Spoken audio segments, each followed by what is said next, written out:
sure that's the one that was for sale. That's the one that realtors led us to, and we prayed for that for a long, long time. And we believe in God, and we believe in His will being done, and that's why we're there in your neighborhood. And we're very, very sorry, Kelly. We're really, and it's genuine, that by purchasing that the owner brought the horse place to another place, and that saddens many of you there. We don't intend to bring sadness at all, but it is what it is. We purchased that property, and we want to comply with all the rules and regulations of it and be good neighbors. You can doubt that all you like, but it remains the truth.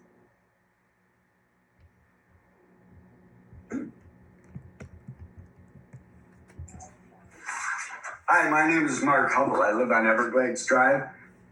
Yes, My good evening, question- Mark. Good evening. Thank you for doing this. If you had to commit to a cap of attendees per week, what would that cap be? And would you commit to that contractually to get the permit? Oh, absolutely, because that's required of the commission, actually. That's part, actually, and you probably noticed that in the application. It was submitted to the city commission as being 110 members.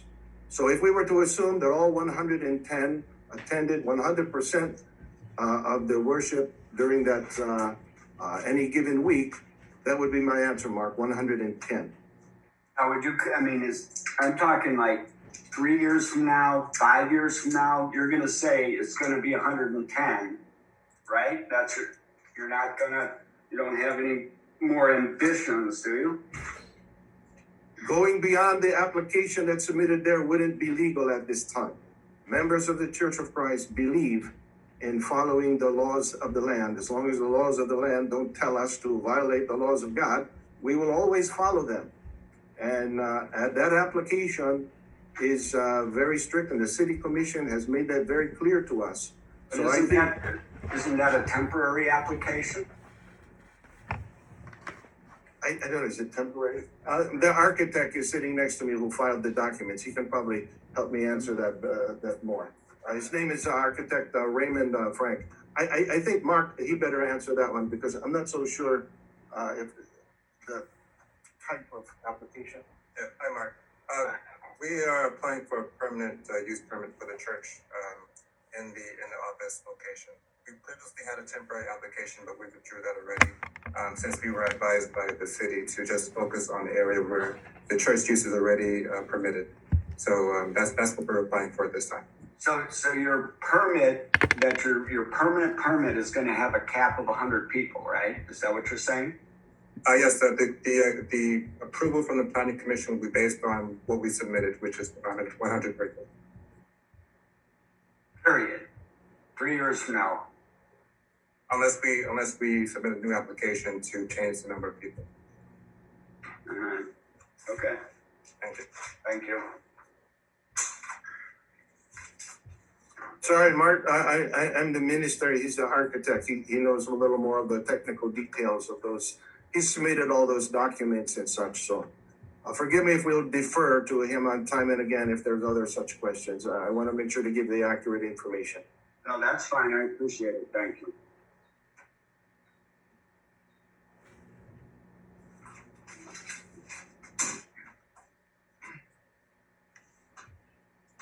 Anybody else have any thoughts to share or concerns? Yes, my name is Jim Allen, and I got questions and comments.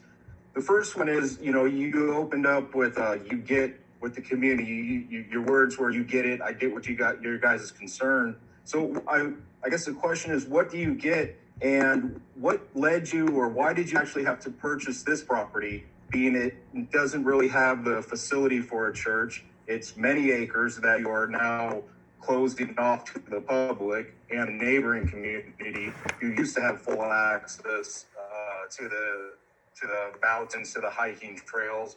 The other comment would be for only, I can't tell you guys how to spend your money, but just the purchase of the property was roughly $3.5 million at 100 people. That's $35,000 a person. like I said, I can't tell you guys how to spend your money. It just seems really strange. You're going to invest $35,000 per person for 100 people. The other one would be, yes, about that traffic study. You keep saying it's independent. I do not agree with that. You guys paid for the study. You could basically say this is what we want. I've had studies done. I've had inspections done on vehicles, on properties, where you could lead your inspector on whatever you want. You're paying the bill. I think an actual independent study would either be from the city or the public. It couldn't be from the person asking for the application. Like Kelly Thompson said, what you guys compared it to was nothing like the current stables that are there now. There was two to three trainers at any given time, maybe 3 to 5 people riding per hour. So maybe you have 1 or 2 cars coming in every hour. You guys are going to have, with 100 people coming in at a specific time of 7 o'clock or 8 o'clock, you're going to have, if everybody carpools, 30 to 40 cars driving up at the same time within a 15-minute window, and then leaving again within that 15-minute window. So you got to see where our concerns are for the traffic. People getting off work, 7:30, it's getting a little bit darker, pulling out of driveways. This property, we just don't understand why you picked this property with the lack of egress. It's in residential. I understand this is where the realtors led you, but there could be other places that had a more drawing access egress that was off the freeway, easier to get to. Why so far back in the valley with so many acres? If we're just 100 people, I don't understand the acreage. Can you explain on that? Thank you. Yes, thank you also, Jim, for the question. I noted down a couple of different things that you had mentioned. I'll try to, I hope I hit them all. Just if I don't hesitate to jump back in. When I said that I get it, I meant by that we know and we understand the concern of the neighborhood. Okay, we don't hold it against or think it's it's totally crazy and these people are unreasonable or anything. We know a group coming into the neighborhood wanting to put a church there in the neighborhood. It was formerly a stables, and there are those, like the first speaker had genuine emotional impact because the horse, seeing the horses there that they loved before. Jim, that wasn't us, okay? The owner was already selling that property and selling the stables, okay? We didn't really have any interaction with the owner at all about the stables and the horses. We're sad that anyone's heart is broken over the loss of the stables. If I'm a neighbor and we have some iconic entity in the neighborhood and all of a sudden it's sold and the new neighbors moved in, I think it is human nature for the neighborhood to be a little bit leery about the people who bought that property. I think that's human nature and it's natural. That's what I meant when I said I get it. But I also believe that in due time you will see that, and that was the attempt, and it wasn't trying to be an insult, that we really are good neighbors in everywhere that we go. The place that we bought this property, okay, maybe we did not realize it's in a place that has neighbors that are closed off, deepest part of the valley, all of those things that are legitimately mentioned by you guys. We just want to buy a piece of property for the congregation that spent so many years looking for a piece of property. Okay, they have asked for a piece of property for a long time, and we always said, present one, find a realtor and present one. And this is what they presented. And they, I don't think, had any idea that there would be such kind of challenges. And we hope that eventually you will realize that the challenges are not insurmountable, but we can coexist synergistically in that neighborhood for the good and welfare of everyone. With regards to your comment, though, Jim, about closing off the trails, I think that may be an illegitimate concern. And I say that because those trails First of all, they're not public trails. They're privately owned. Secondly, the trails are dangerous, okay? I personally have walked up on the trail that you get to from the actual equestrian center entrance.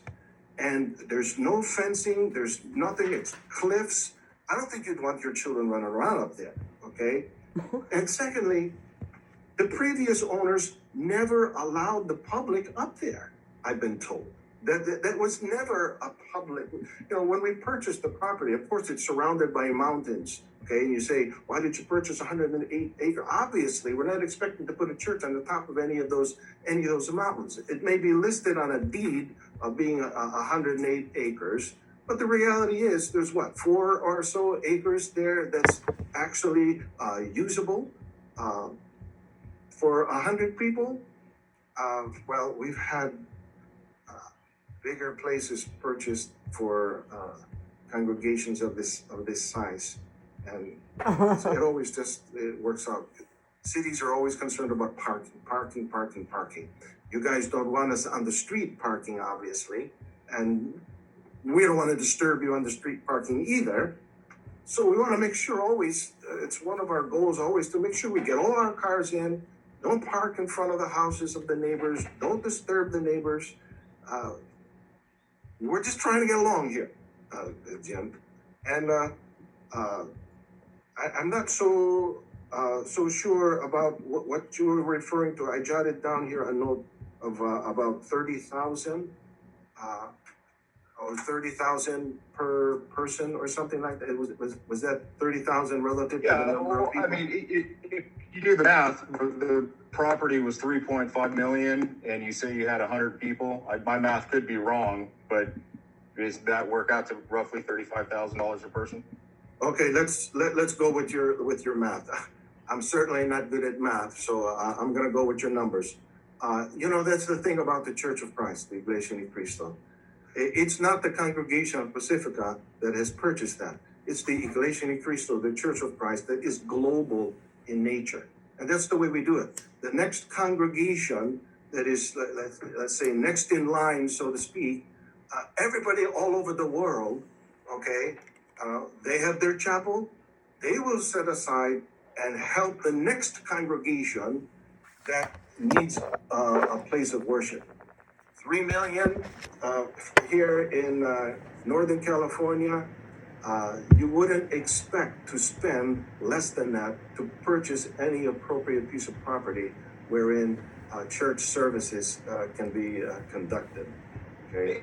And I agree with that, and that's where I go with. I find it strange, you saying, well, we didn't know it was in the back of the valley. We didn't know the traffic.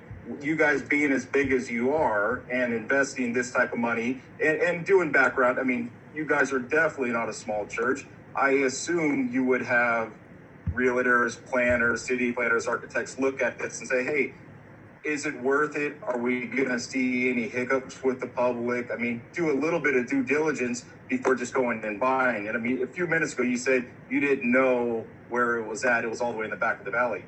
I mean, looking at, that's what they advertise it. Looking at a map would show you.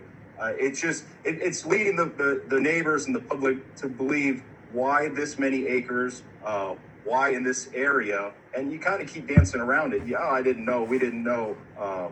It seems to be a bigger plan in motion. And once again, this has nothing to do with the horses, that whole stuff. It is what it is. You guys bought the property. We're talking about traffic, planning, future use. That's what my concerns is. I used up more than the 2 minutes, but it's just you guys are still kind of dancing around the whole.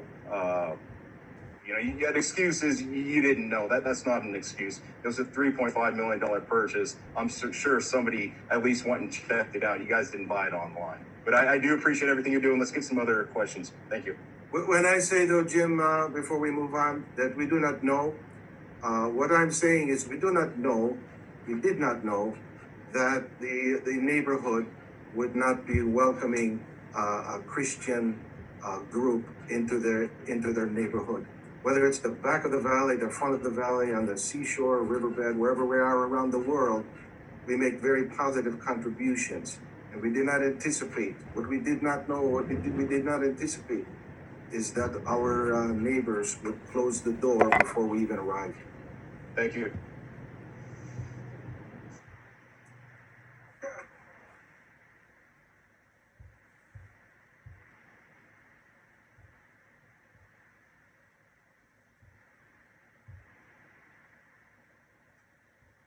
I believe, Holly. there's someone raising their hand Yeah, there. that was me. I accidentally hit stay muted on Zoom all day, and yet can't handle a small meeting. Oh, welcome to the club. You don't have to apologize for that.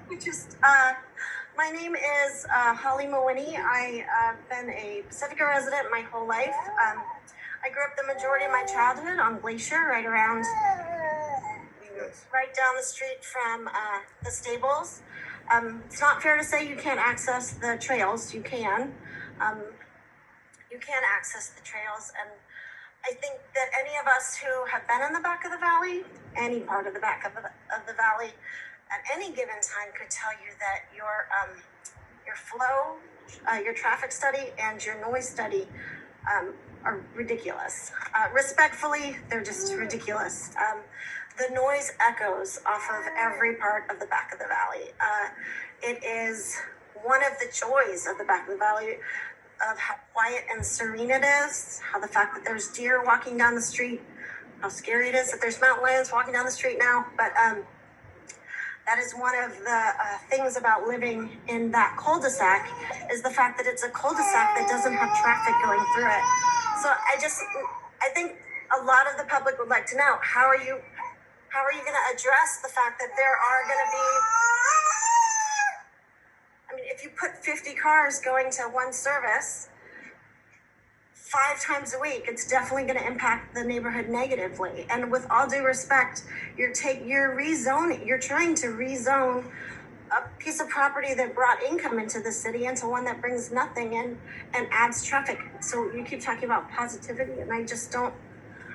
I'm trying hard to find it with you, especially with the studies that anyone who's grown up in Pacifica or been in the back of the valley knows that it's greatly going to be impacted in a not positive way. I appreciate your concern, Holly, and that's why, and you may not like the term, but we hired an independent evaluator of those very things. And if it comforted you and others in the city, I don't think there would be any objection on our part for you all to hire an independent such for to comfort. They can review everything that we're going to do there. If your thought is really that we have manipulated somehow the results of those things, we have no members of the church or something that are in those agencies that did the noise and traffic study. We don't know them. We just hired them. The city required it. We submitted that. If the group in the neighborhood wanted to hire another one, a different one, let's have another meeting and review what those people say. But at what point with reviewing would you guys actually take action towards not going forward with the property then? At what point with the negative impacts to the neighborhood would you consider? Well, that's quite speculative, so I wouldn't want to speculate at all on what any report would eventually say. It's really our role is to communicate everything that we're doing and hoping for and planning for to our neighbors, and to submit all these legal requirements and mitigation efforts for sound, traffic, etc., to the City Planning Commission. Christian, the gentleman there, his name is Christian, and he's been very fair and nice, guiding us with all of these legal things that need to be done for the zoning, and we want to do everything right, and we want to minimize as much as possible the impact of our neighbors. And we're here promising also that we're going to exert every effort to do that. And if things change a little bit, I'm here also to say they will change for the positive. If you look at the entire picture, it's positive, not negative. if there are a couple more cars. I believe. Oh, so with all due respect, my traffic- children will be playing at their grandparents' house, and I'm not comfortable with more cars going up and down that quiet street. So I understand what you're saying, but with all due respect, 50 more cars going down Glacier is not a positive thing, because they're not just gonna go down Cape Breton. I understand what you're saying, but you're talking about people's residential neighborhoods. Yes, yes. In every place that worship gatherings are done, there are neighbors that wish they weren't. That's a fact everywhere in the world. Okay, yet with people's faith, they cannot be erased from the earth. There's a God. This is what we believe. I'm not trying to proselytize, as was mentioned earlier, but we believe there is a God and He's to be worshipped. And we need to do that. We found this place, and we're trying our best to mitigate everything that you guys are saying. It's worthy points that you're all raising, and we believe that in due time you will be convinced that it was a good thing that the Church of Christ moved into your neighborhood. An extra 20 cars or not, you will come to see that it's a good thing.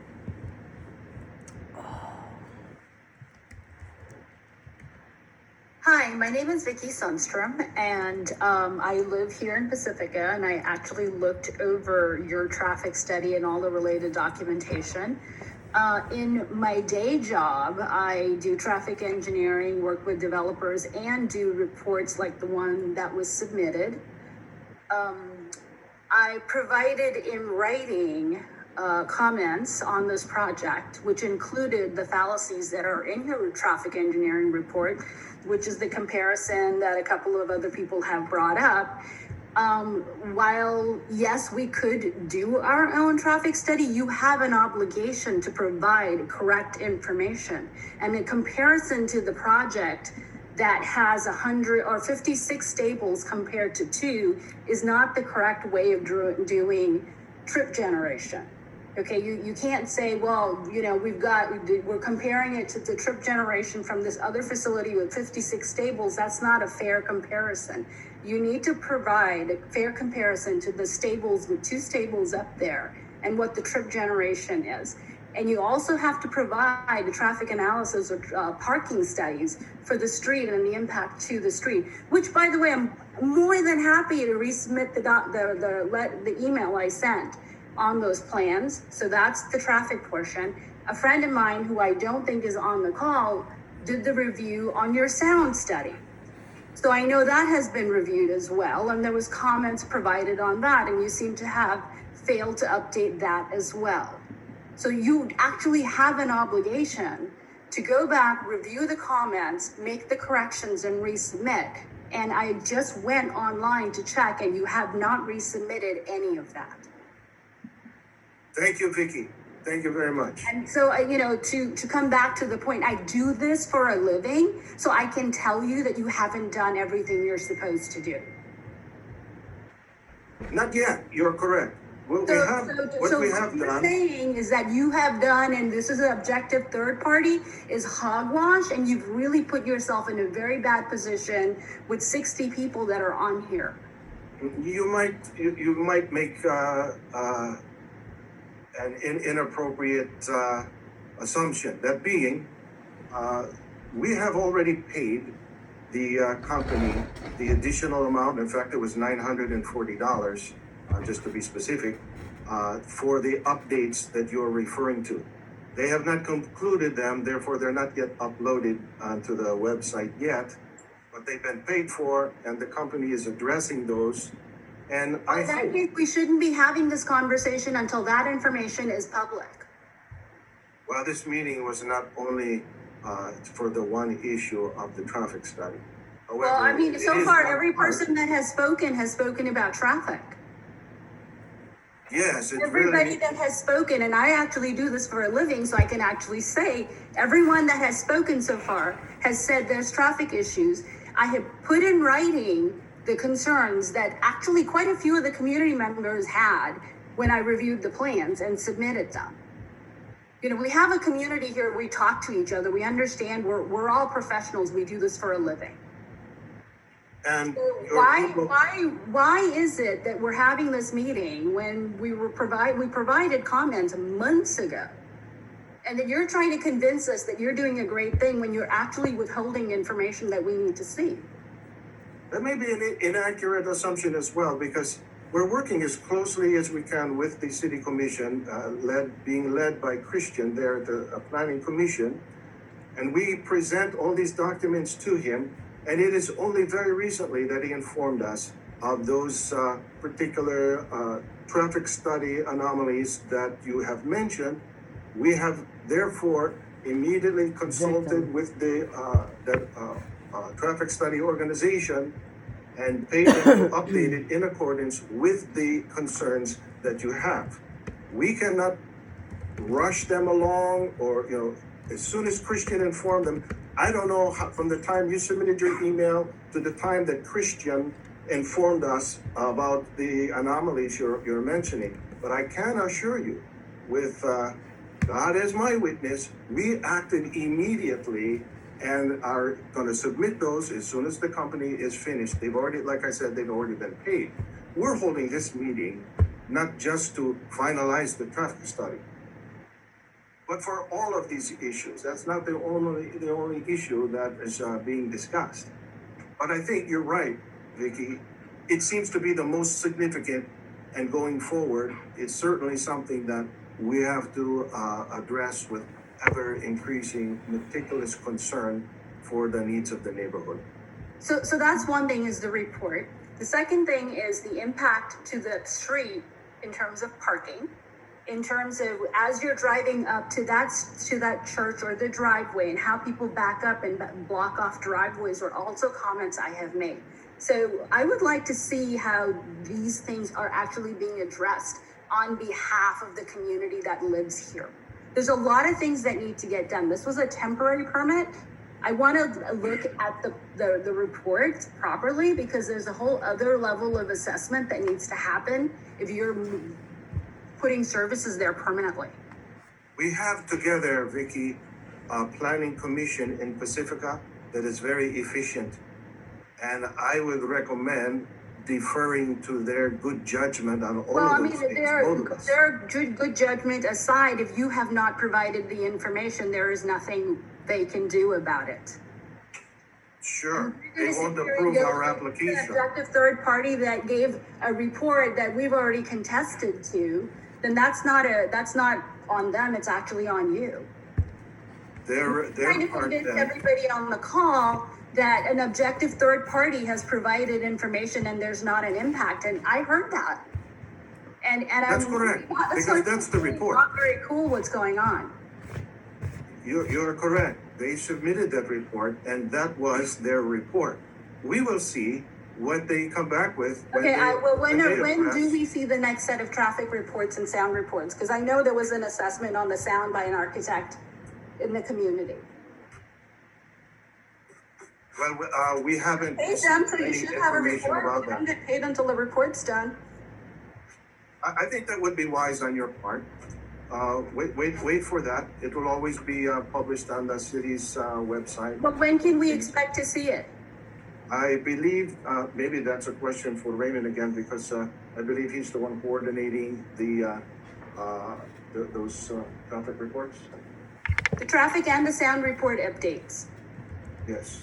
Okay. Thank you, Vicky. I'll let Raymond answer the timeliness of those things. Yes. Hi, Vicky. I can't give you a specific date for when those reports are coming, but we should expect it within the next couple of weeks. Did you get the comments from January? I'm sorry, I didn't. Could you repeat that? Did you get the comments from January? They were pretty detailed. Whatever comments that we received from the planning commission, that's what we're using as far as updating the report. So I don't know if any specific ones directly from you were included with that, but we're just basing our report based on what we received from the planning commission. Okay. Well, I trust that Helen, who had that before her, Christian, have all done what they're supposed to do. So by the end of this month, by the middle of next month is when we should expect it? It seems logical that they would have been able to make those necessary adjustments by then. Okay, and they will be provided to the city for them to post online so we can all actually review this properly? Yes, ma'am, of course. Thank you very much.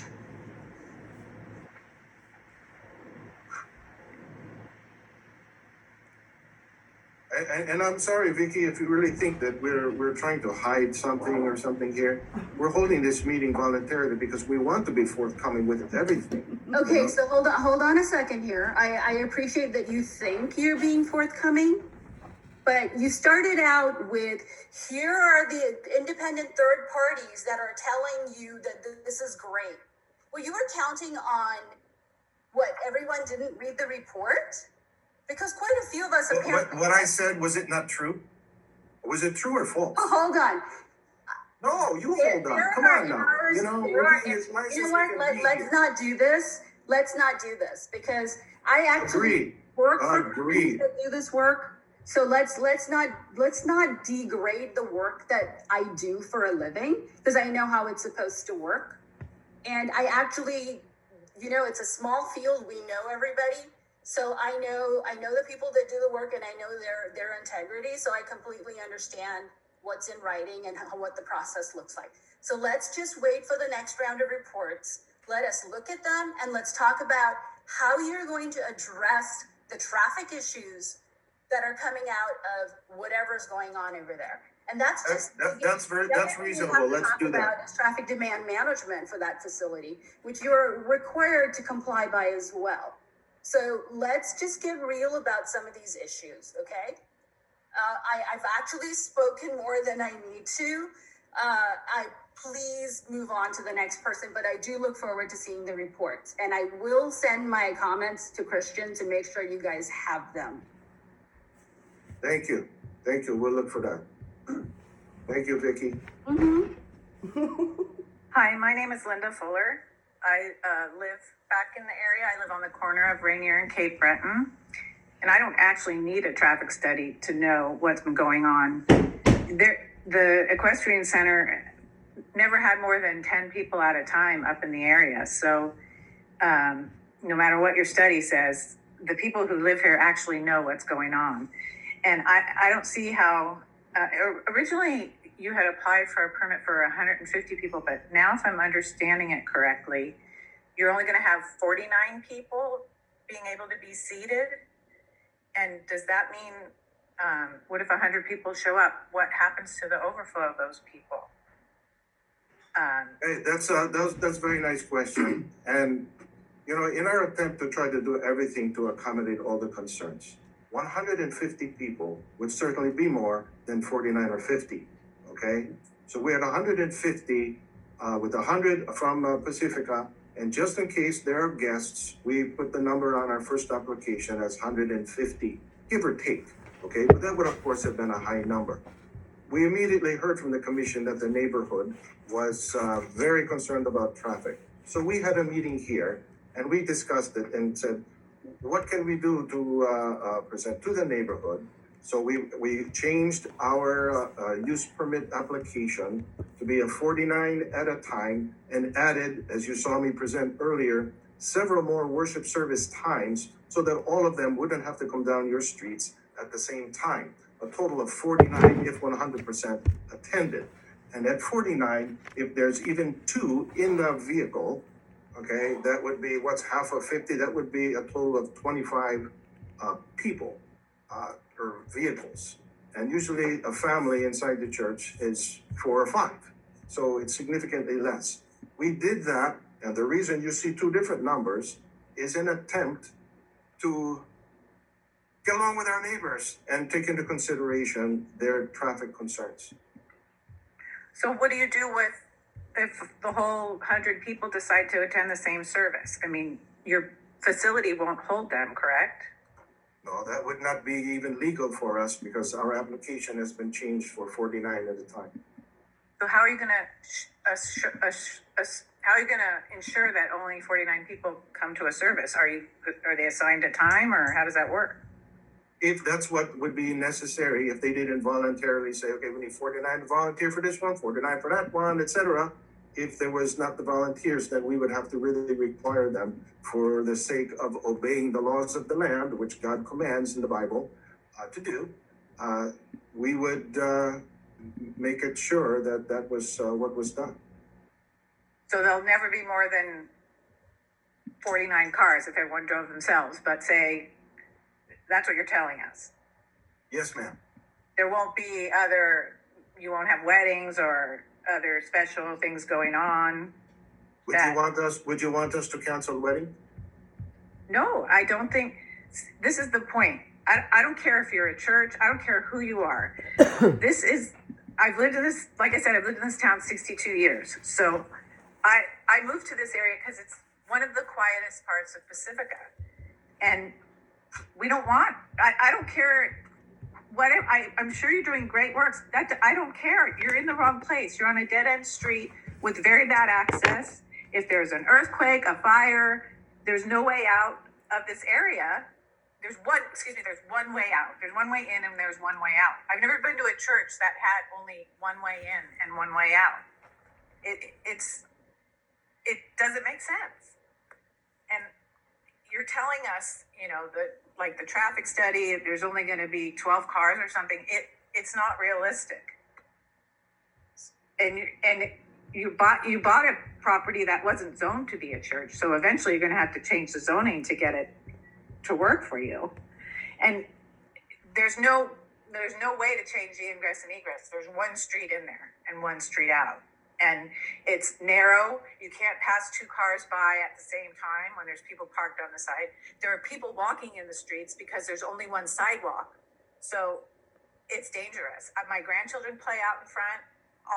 We don't need these extra cars in the neighborhood. It has nothing to do with your good works. You're telling me it's going to be worth it once we have you in our community. I am telling you as the resident of the neighborhood that it's never going to be worth it to me to have cars coming up and down my street. And there will be a lot of extra cars coming up and down my street. And there will be a lot of extra noise coming from your church because the only thing there now is horses and they don't make a lot of noise. So the noise travels back here. I can smell the horses from here. So I know I will hear the sounds from there I'm imagining you have singing or something during your worships. So I think you're mistaken that it's an improvement bringing hundreds of people to my neighborhood on the weekend when I want peace and quiet. And those are my comments. Understood, and we thank you for those.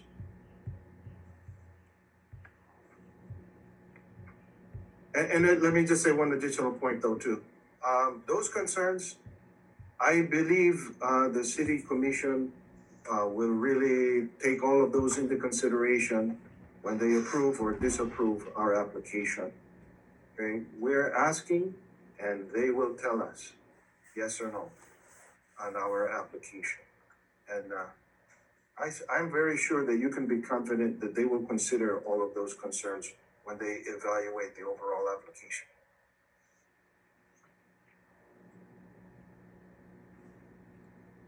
Hi, are you listening to me now? I'm unmuted. Yes, you are, Mark. Welcome to the discussion. All right, thank you. Hey, I was wondering, what is the traffic route that you're studying right now? Could you describe what the streets would be if, say, somebody was coming from the north? Okay, I may defer to Raymond again on the actual routes. Is it included in the study, Mark? I'm hoping you have looked at the study well. Are those routes not on that study? I would assume they are. I haven't seen the study. Can you bring up that study?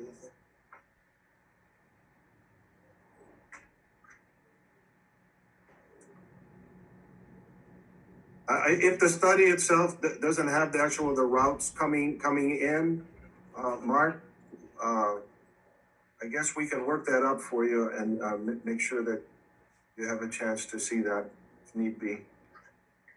Well, just scroll through that to see if there are anything where they got specifically about routes. I stopped there for a second. Oh no, okay, keep going. Are there no maps there? on this report? Maybe that lady. Sorry if I forgot your name. Was it you, Vicky? Or no, maybe it was Kelly, who works with these. Do these normally have those kind of routes? Vicky, should we ask our trip generation company to include such kind of routes? I would like your trip generation company to do that, because there's two routes here. And one is very hilly, narrow, but that's the one, if you Google your location for driving, you don't go down what is Lindemar Boulevard, which is a nice, flat, wide street. You go on narrow, curvy streets past schools. At twilight, you come down streets that are so hilly that every car makes a lot of noise. And if there's going to be 20 or 30 or 40 more cars on a street like that, then that should be in your report, I think. So what you specifically bought is a trip generation report. That's all you bought. That's all you paid for was a trip generation report. There's more that can come out of it. I mean, the first thing you want to look at is trip generation to see how many trips are generated. And then based on that information, you can do further assessments on what more you need for your facility. Now, as far as routes, sure, you can plan the routes, but how do you plan on telling your community this is the only way to get to church? And that's something, how do you sit there and enforce it? But these are things that we as a community can look at together and figure out how to improve some of the access and issues. But the reason this report only has what it has is that it was a trip generation report. Okay, so is there a particular like a title or name of the kind of report you would recommend, Vicky? I recommended some parking studies. Let me think. Let me think about what you're trying to. Mark, can you help me with what you're trying? Was it Mark that was talking? Yeah, it's me, Vicky. Yeah. All right. So if you Google, like on your cell phone, right, how to get from Maury Point to Cape Breton, it takes you down Fassler, up Fassler, down Terranova, up Everglades, down to Oddstadt, right? Right. And so that's the route that everybody's going to take. You know that. I mean, just even locals take that. And okay, but think about it this way, though. So when we look at routes as traffic engineers, we look at the routes based on where people live, right? So it's not everyone's going to follow the same route, because you might have people that are already in Lindemar. Okay. Or back at the valley. I mean, if we're talking about so something like this, if we were doing it at my job, one of the things we would do is do the zip codes and say, okay, where does everybody live? And then based on that, come up with routes. So, so you take the 100 people that live in Pacifica, and then you say, okay, if they were all coming from Fairmont, where I live, and then you would say, okay, this is the route you follow, but then how do you enforce it? But, what needs to happen, once you do a trip generation report, you see how many extra cars you're adding to the roads, right? When you look at how many cars you're adding to the roads and where they're coming from, then you study the routes and see where you need to make improvements, or go, okay, this route isn't going to work because it's got capacity issues, or it has whatever other issues, or maybe let's not put it 100 more cars where the kids are walking to school. Then you start looking at how to address it. But then the church has to come back and tell all their people, look, you got to follow this, right? So, but it starts with how many extra cars are coming and where they're coming from before you can start diving into routes. Then when it comes to routes, then you're saying, okay, we're adding, this many more cars and so then what are the issues? Some of the concerns that were coming out were are people speeding? And how do you address that? Or, how do you improve on traffic safety for kids walking or pedestrians? And again, how much do you make somebody do that is adding 100 cars or 50 cars to your road? So this is all a community discussion.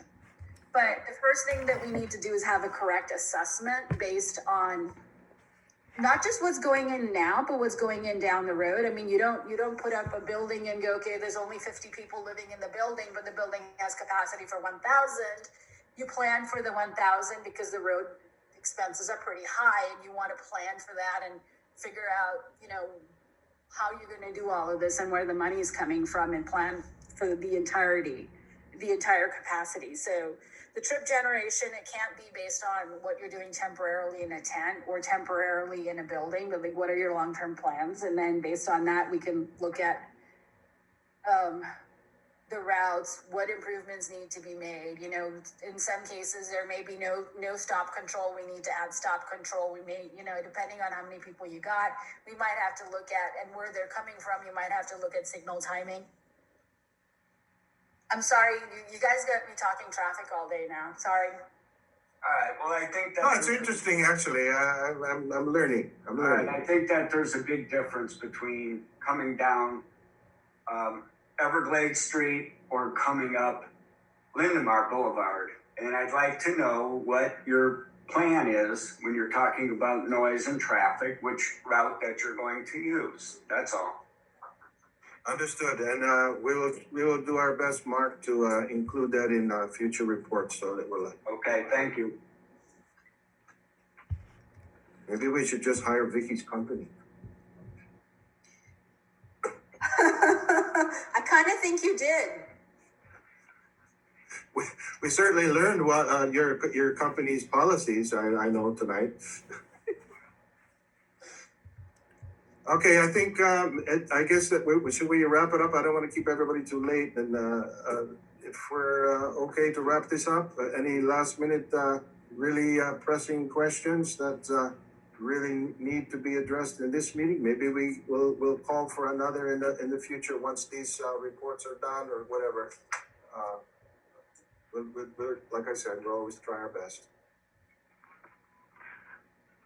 Hello, this is Kathy Courtney, and I live in close proximity to the location we're talking about, and I've lived here for close to 30 years. And my major concerns are with the zoning of the property. The property is zoned to provide access to the trails in the area, which you have indicated were on private property. And while there are some on the private property, they provide access to the Golden Gate National Recreation Area. And the people that live here do actually access trails and walk on those, whether they have fences or containment or not. And I would expect the church to allow that to continue as part of any rezoning that you might request. In addition to that access, I'm also concerned about any additional, I don't want to beat the dead horse, but the traffic. And my major concern is wildfires in the area. As a homeowner in the area, my homeowner's insurance has gone up because the area has been declared a high hazard area. And I'm concerned that with additional building and use of that facility in a different manner than it is currently, that you would be contributing to the fire danger. And the one way out for all of us would not allow all of us to escape a major disaster, whether it's a fire, a tsunami, or an earthquake, or whatever. So I have a lot of concerns in that area. I don't have any personal bias against the church in and of itself, and I would welcome you if you could figure out how to eliminate the negatives that changing the zoning and the use of the property. And I think that you have the resources within the church to provide some super brain power to try to figure out how to eliminate or reduce the problems that we all feel are being forced upon us. As the owner of the property, you have a right to use your property, but the church bought that property with full knowledge of its current zoning. And I think it was very presumptuous for you to come in and think that you could change it and not have a negative reaction by the people that have lived here for many years. And so I do appreciate this meeting and sharing, and hope that you can take from this that you have a lot more work to do. And hopefully there can be a resolution that is beneficial to the neighborhood and to the church. That's all. Thank you, Kathy, for that very reasonable and well-spoken account of your perception of the things at hand. And we promise that we will consider everything that everyone has said here tonight with due diligence. And that's why we conducted this meeting. We're thankful to you all. And we wish to bid you all a pleasant evening and a good night.